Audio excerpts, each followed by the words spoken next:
Ballot item number 4, private member's notice of motion number 70. Ms. Campbell. The member for Kenora-Rainy River. I move that in the opinion of this House, the Legislative Assembly should establish a select committee to review Ontario's winter road maintenance contracts with a view at improving winter road conditions before the 2015 winter season. Ms. Campbell has moved private member's notice of motion number 70. Pursuant to Standing Order 98, the member has 12 minutes for a presentation. The member for Kenora-Rainy River. Speaker, I'm pleased to introduce Motion 70, which reads that in the opinion of this House, the Legislative Assembly should establish a select committee to review Ontario's winter road maintenance contracts with a view at improving winter road conditions before the 2015 winter season. This winter, the Northwest in particular has experienced the worst winter in memory in terms of unsafe traveling of highways across our region. I've heard concerns like tragic accidents, jackknife tractor trailers, and the inability of emergency vehicles and crews to safely arrive on scene. What's worse is that these conditions weren't only experienced at the time of or shortly after a winter storm, but these subpar conditions have been experienced consistently since the region's first snowfall on November 18th.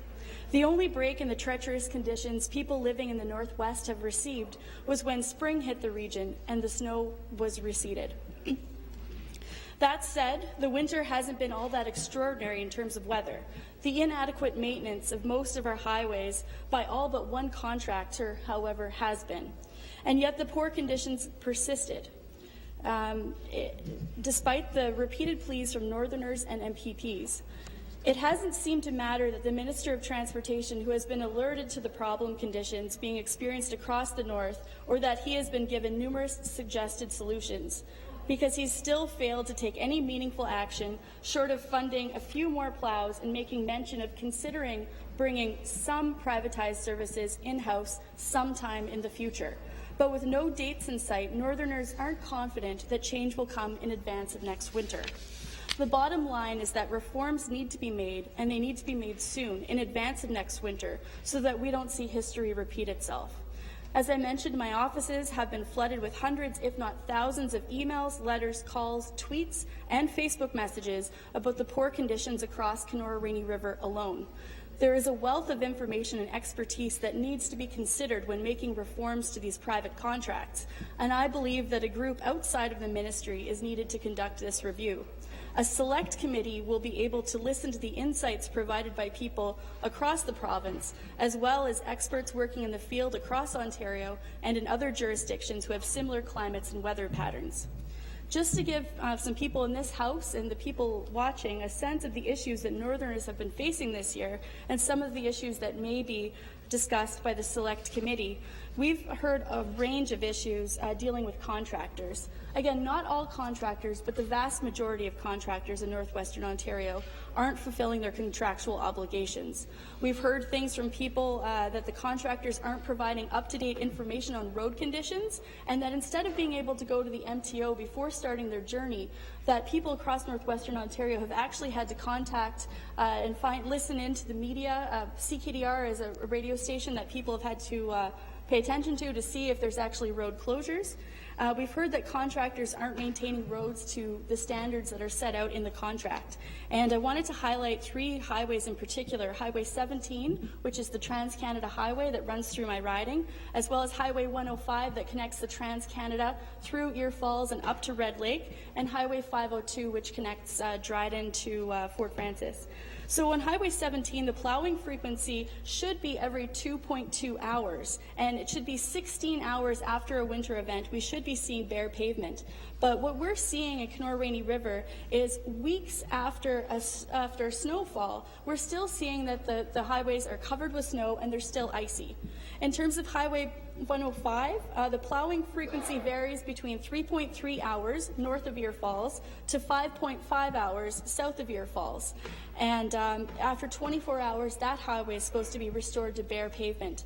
But the conditions have been so bad that we've actually seen a Facebook group pop up with about 2,000 people from the area who've joined, and the Facebook group is called Highway 105 Residents for Better Roads. And when it comes to Highway 502, the plowing frequency there should be every 10 hours, and after 24 hours, that highway shouldn't be restored necessarily to bare pavement, but it should be restored to a snow-packed condition. And just to give you a sense of what a snow-packed condition is, there's a section of the contract that the Ministry of Transportation gave me which defines a snowpack condition as a means achieved when the driving surface of the road has been plowed and is free of loose snow, potholes, rutting, washboard, and slippery areas. Now, for the folks at home who are watching this, they're going to say, that does not describe Highway 502 at any point since November 18th of this year. We have seen washboard, we have seen glare ice.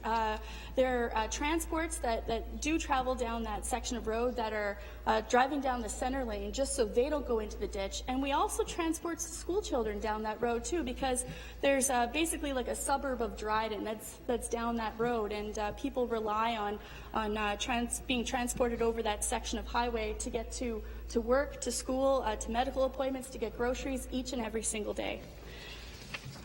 Now, in terms of some of the conditions that we may want to consider at committee that fall squarely on the shoulders of the government, there are problems with the contracts themselves, with patrolling, enforcement, penalties, and even the clarity of the contract. For patrolling, we found that the patrol areas are far too large. I've heard from contractor employees that say that they're expected to cover areas that are so large that it is impossible for them to assess each section of the highway more than 1 or 2 times a day. And we all know that weather does not follow such a rigid schedule of only appearing once or twice a day. In terms of enforcement, the section of the contract called outcome target indicators specifies that that contractor logbooks, records, plans, and actions that the contractor have taken will be the only indicators used to apply consequences of nonconformance. So underpinning this whole system, no matter what kind of fines and penalties the ministry has come up with for a contractor not complying, it's based on the honor system. It's based on the records that the contractor provides. And I think that is something very serious that we have to look at the select committee level. And in terms of the penalties themselves, clearly they aren't strong enough to get action or to get some of the problem contractors to really pull up their socks and take the job seriously. And in terms of the clarity of the contract states that conditions need to be addressed immediately by the contractor upon detection or being made aware of an issue. Yet there doesn't seem to be any minimum requirements that are associated with patrolling areas or frequency. And yet the contractor is also only required to use, quote, this is in the contract, all available resources to maintain the highways as safe as possible throughout the winter and to reach the prescribed level of service as soon as possible after winter events have abated or ceased. And winter events are defined as, and then again this is a quote from the contract, the time when snow or freezing rain stops falling on any portion of a route, when drifting ceases to cause accumulation on the road surface of the road, or when frost is no longer creating a slippery condition. So, my question is, based on that definition of what a winter event is, I'm assuming then that people in Kenora-Rainy River can expect our winter event to end in April when the snow goes, because we're always going to have drifting snow, we're always going to have the accumulation of snow, we're going to have frozen sections of highway, included bridges, which the minister mentions quite often. And another problem that we should also be looking at is the highway classifications themselves. In northwestern Ontario, we don't have a single Class 1 highway, despite the Trans-Canada crossing the highway.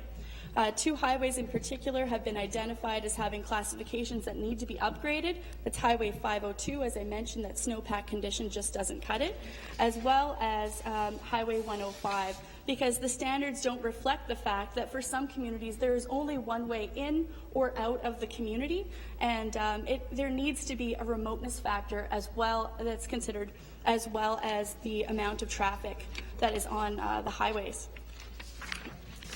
And I do think that privatization itself is another issue that should be considered. The director of the Manitoba Ministry of Infrastructure and Transportation said that the reason why Manitoba decided not to privatize the delivery of their essential service is largely the result of an in-house evaluation that concluded that privatization would lower costs initially, but that it would ultimately be equally or more expensive than public highway maintenance. And we're seeing this case in Ontario, where experts working for some of the large contractors in northwestern Ontario have suggested that the decision of contractors to not adequately maintain roads is intentional, and that it is a means that they are using to leverage more money out of the provincial government. And I think that it's also a tactic that seems to be working, because we've heard from the minister, who's made statements in this House, that some of this inadequate maintenance has resulted in 52 plows and more crews being purchased that are over and above the contract negotiations. And of course, the most serious issue that we've got that's associated with poor highway maintenance is the lack of safety for families, seniors, and workers who travel our highways. This winter, we've seen serious collisions and crashes, including a 14 transport pileup, where even emergency crews had difficulty accessing the collision site because the conditions were so bad. A first responder told me that the ambulance and fire trucks nearly went off the road, and even though they had special gear that the first responders had, that it wasn't sufficient to enable them to respond quickly, and that even while walking, the first responders had to literally inch their way to the scene from a quarter of a kilometer away, carrying the gear that they required to extract people from some of the wrecks. And very unfortunately, we've also seen some fatalities. And we know in this House that even one fatality is too many. And there are concerns for children being safely transported to and from school. And I have a press release from the Northwestern Ontario Student Services Consortium, which is the board that does the transportation. And it says, during a routine stop on Highway 17 near Eagle River, a loaded school bus experienced a close call. The school bus was headed east, and 3 vehicles traveling west were safely stopped and adhering to the flashing red lights. A 4th vehicle, also traveling west, could not stop safely and hit the ditch on the south side of the highway. And then they do go on to say that, fortunately, the school bus was not hit by the vehicle that hit the icy conditions and was not able to stop. And so I think what I'm going to do is I'm going to pause here, and I will continue the rest of my speech. It was very difficult to condense all of the points that I wanted to make, so I think I'll continue it and share a little bit of it with